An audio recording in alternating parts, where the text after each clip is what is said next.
Thumbnail में आप जिस शख्स का चेहरा देख रहे हैं ये कोई साधारण संत नहीं है। आप में से बहुत लोग इन्हें धर्म प्रचारक मानते होंगे, बहुत लोग इन्हें कुशल वक्ता मानते होंगे, लेकिन ये कोई भक्त नहीं, ये कोई संत नहीं, बल्कि श्रीलंका का एक कुख्यात अपराधी है जिसके ऊपर साल 1997 में कई मुकदमे थे। 1997 में इसके ऊपर हत्या और बलात्कार जैसे गंभीर आरोप लगे थे। इस बात का दावा मैं नहीं करता, न मेरा चैनल इस बात का दावा करता है, बल्कि गूगल की कई रिपोर्ट्स, विकिपीडिया की कई रिपोर्ट्स, जी न्यूज और न्यूज 18 वालों ने जो अपने पोर्टल पे इनके बारे में ब्रीफिंग दी है, जो डिटेल अपलोड की है, वो यही बताती है कि ये प्रेमानंद महाराज जो हैं, इनके ऊपर 1997 में हत्या और बलात्कार जैसे गंभीर आरोप लगे थे। अब इन दावों के भीतर कितनी सच्चाई है, इन दावों के पीछे का आखिर सच क्या है? क्या वास्तव में इनके ऊपर इतनी गंभीर धाराएं लगी थी, मुकदमा दर्ज हुआ था और इन्हें जेल जाना पड़ा था?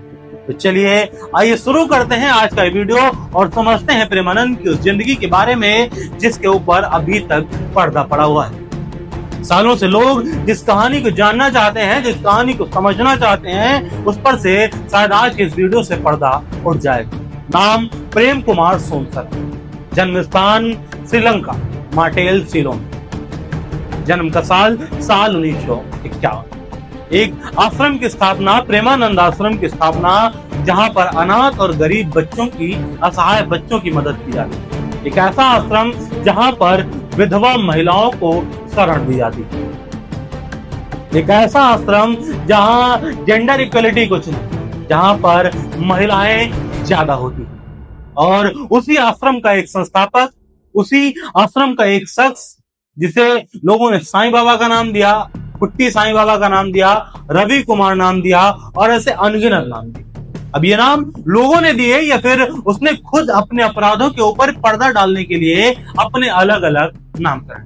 प्रेमानंद महाराज श्रीलंका के मटाले में पैदा हुए और अपने प्रारंभिक समय में रवि कुमार नाम से चर्चा में है। प्रारंभिक समय से लोग इन्हें प्रेम कुमार के नाम से जानते हैं। साल 1983 के आसपास श्रीलंका में गृह युद्ध चढ़ता है और ये प्रेमानंद जी महाराज अपने कई अनुयायियों के साथ भारत चले आए। 1983 के गृह युद्ध के समय पर ये उस गृह युद्ध से बचने के लिए भारत आए और तिरुचिरापल्ली में अपने एक आश्रम के स्थापना, एक किराए के भवन में अपना आश्रम बनाया, जहां पर श्रीलंका से इनके साथ कई निर्दिष्ट अनाथ बच्चे आए जो दिन रात इनकी सेवा में लगे रहते।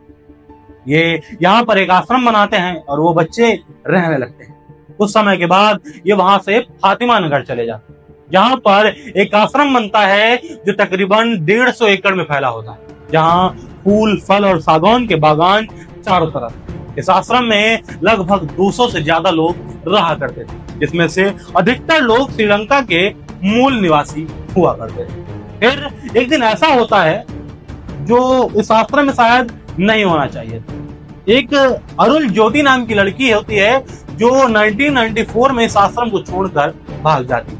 ये बात सामने आती है और उसके बाद ये लड़की पुलिस के पास जाती है और कहती है कि वो गर्भवती है और आश्रम में उसके साथ बलात्कार हुआ। इसके बाद संघ की कई महिलाओं ने उसको न्याय का आश्वासन दिया और पुलिस ने इस बात की जांच शुरू की। शुरुआती जांच हुई तो पता चला कि कुछ लोगों ने जब आश्रम की सच्चाई उजागर करने का प्रयास किया, इस आश्रम की आड़ में जो धांधली चल रही थी, इस आश्रम की आड़ में जो यौन शोषण हो रहा था, जब इसके बारे में सच्चाई उजागर करने चले तो एक रवि नामक व्यक्ति की हत्या कर दी गई।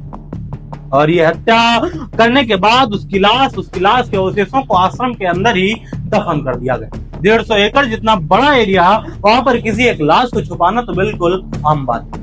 जब पुलिस ने जांच की तो पाया कि वहां लाशों के अवशेष मिले, बल्कि एक नहीं कई लाशों के अवशेष मिले। फिर एक बैठक बैठती है जिसमें एक महिला न्यायाधीश आती हैं, मुकदमा चलता है जहां पर बचाव पक्ष इस बात का दावा करता है कि जो महिलाएं थी उन्होंने स्वयं सेक्स की इच्छा जताई, उन्होंने स्वयं सेक्स की परमिशन दी कि जो भी हुआ वो उन महिलाओं की मर्जी से हुआ।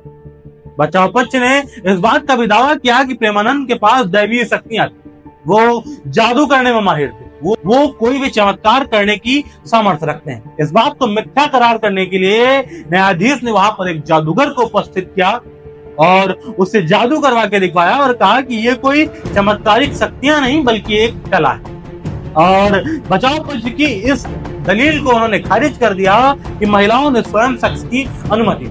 न्यायाधीश ने कहा कि सेक्स की अनुमति कई और माध्यमों से भी ली जा सकती है, जैसे कभी कभी अस्थमा का इलाज बताकर लड़कियों का शोषण होता है, तो कभी कभी किसी संत महात्मा के साथ सेक्स करना भगवान की सेवा बता दिया जाता है। ऐसे पता नहीं कितनी लड़कियां हैं जो यौन शोषण का शिकार होती हैं।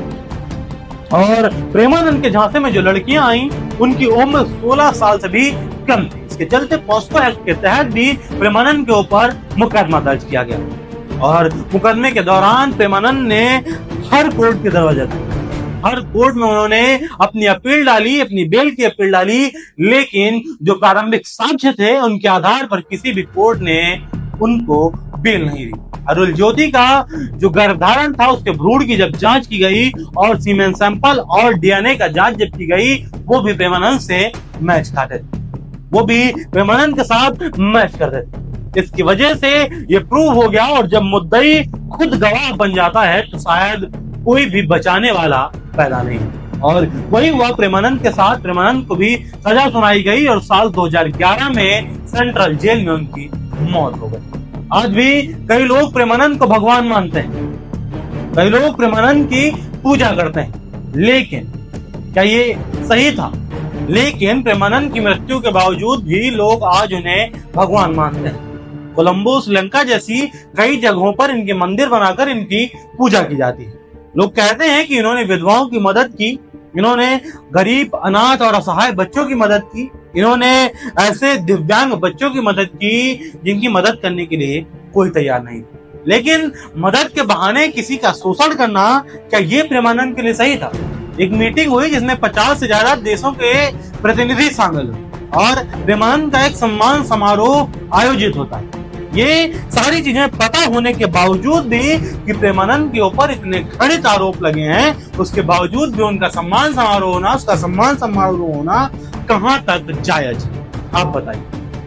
अब कुछ लोग ये गलती कर रहे हैं कि इस वक्त पर जो श्रीधाम वृंदावन में प्रेमानंद जी महाराज रह रहे हैं, या यूं कहें कि श्री हित राधा केली कुंज आश्रम के जो संस्थापक हैं, कुछ लोग इस बात का दावा कर रहे हैं कि इनका ताल्लुक उनसे हो सकता है, क्योंकि साल 2011 से पहले जो प्रेमानंद श्याम सोमशरण थे, इनको एक मेडिकल पैरोल दी गई थी। लोगों ने इस बात का दावा ठोक दिया कि उन्होंने अपनी प्लास्टिक सर्जरी करा के अपना देश छोड़ दिया, अपनी जगह छोड़ दी और उसके बाद कुछ सालों बाद दोबारा भारत में आकर एक नया रूप, एक नई पहचान के साथ रहने लगे। तो ये बात बिल्कुल सरासर गलत है। इस बात के साक्ष्य कहीं नहीं मिलते हैं। अगर आपको कहीं ऐसे साक्ष्य मिलते हैं तो हमें जरूर भेजिएगा। लेकिन अभी तक हमने जितनी भी रिसर्च करी, जितनी भी गूगल रिपोर्ट्स ने, मीडिया चैनल्स ने रिसर्च करी, उसमें ऐसा कहीं नहीं पाया। श्री हित राधा केली कुंज आश्रम में निवास करने वाले श्री प्रेमानंद और श्रीलंका का एक कुख्यात अपराधी दोनों अलग अलग हैं, दोनों की अलग अलग भूमिका है, दोनों का अलग अलग इतिहास है। आज के इस वीडियो में बस इतना ही। मिलते हैं फिर किसी और वीडियो में ऐसी किसी कहानी के साथ। तब तक के लिए धन्यवाद।